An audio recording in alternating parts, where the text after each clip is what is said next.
The conflict between Israel and Iran is not just a modern headline, it's a saga stretching back thousands of years. To understand the airstrikes over Tehran and the fear in Tel Aviv today, we must look to a time when these nations were known as Judah and Persia.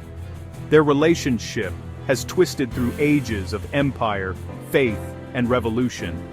This is not a simple tale of good versus evil, but a tapestry of shared history and profound divergence. There were moments when a Persian king freed the Jewish people, and others when prophecies foretold destruction. The story begins in the cradle of civilization, with tribes and empires under the watchful eye of prophets and kings. Two peoples, once friends, now bitter foes, locked in a struggle that threatens to engulf the world. The roots of this conflict run deeper than the Iranian Revolution or the founding of Israel. They're buried in the soil of ancient Mesopotamia and the hills of Judea, recorded on clay tablets and sacred scrolls. The animosity we see today is just the latest chapter in a book started millennia ago.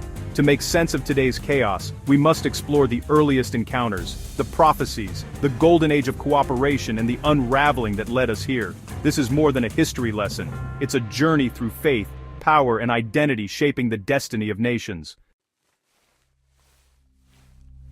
Our story begins in Genesis, where the ancestors of Iran and Israel first cross paths. In chapter 14, a coalition of eastern kings, led by Chedorlaomer of Elam, an ancient Iranian power, wages war near the Dead Sea. Abram, the patriarch of Israel, enters the story when his nephew Lot is captured by Elam's forces.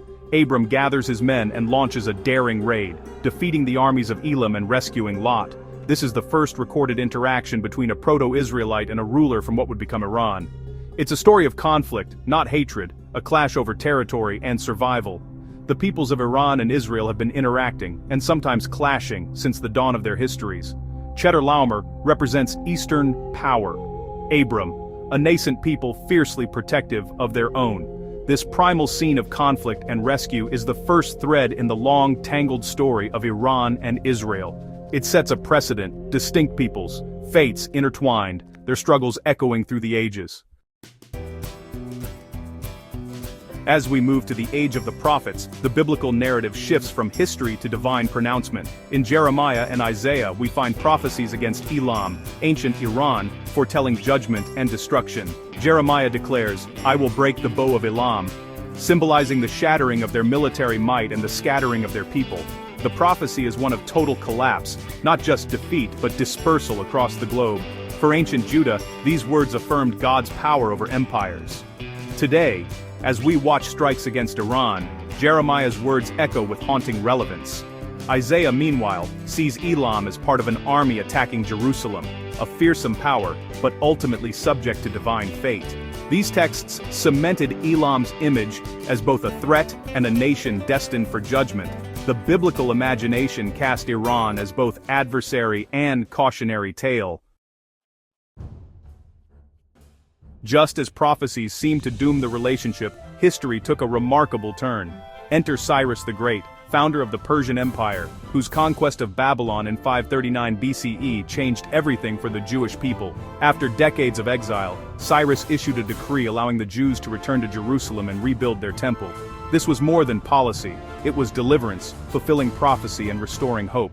Cyrus didn't just permit the return, he supported it, returning sacred vessels and providing resources. In a single act, a Persian king became a liberator and restorer of Israel's faith and nationhood. The Book of Ezra records this as a miraculous moment. For the first time, Iran, then Persia, was Israel's greatest benefactor. This era stands as a testament to a time when the two peoples were partners, not enemies. The memory of Cyrus remains a powerful symbol of what once was possible. It's a reminder that enmity was never inevitable. Cyrus's decree sparked a golden age for the Jewish people under Persian protection. The return from Babylon unfolded over decades, with leaders like Zerubbabel, Ezra, and Nehemiah rebuilding Jerusalem and its temple. At every step, Persian kings reaffirmed their support, even funding the reconstruction. The Second Temple period saw Jewish autonomy flourish within the Persian Empire. Persian rulers granted the Jews authority to live by their own laws and faith. This era of cooperation allowed Judaism to rebuild and thrive. The stories of Ezra and Nehemiah are filled with gratitude for Persian support. For nearly 2 centuries, Iran and Israel were partners in restoration and faith. For centuries, the memory of Persian-Jewish friendship endured, even into the 20th century.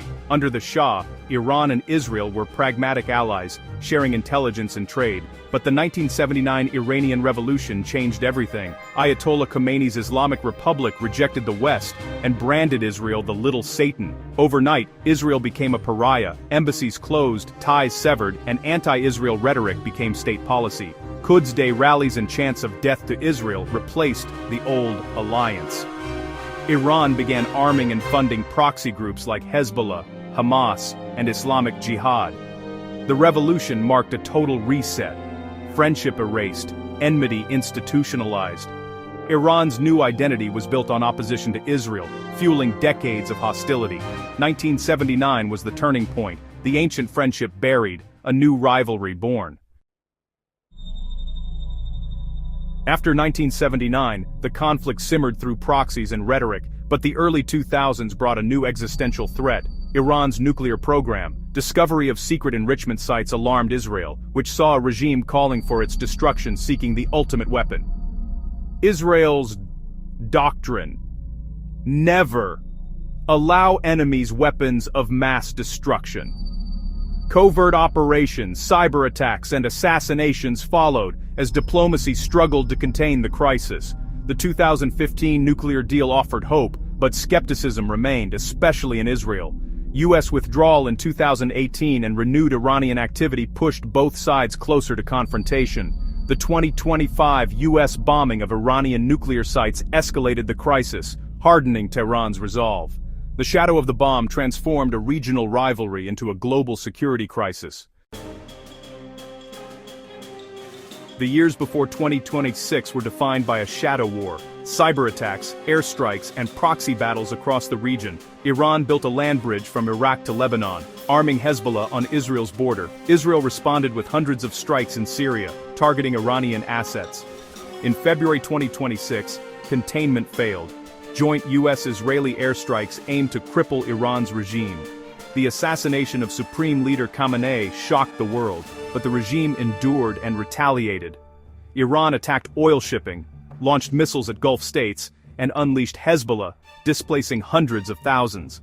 The conflict became an escalation trap, each move demanding a stronger response. U.S. strikes on Karg Island risked global economic shock. Israeli raids in Tehran met brutal repression. The shadow war became open warfare with mounting human and economic costs.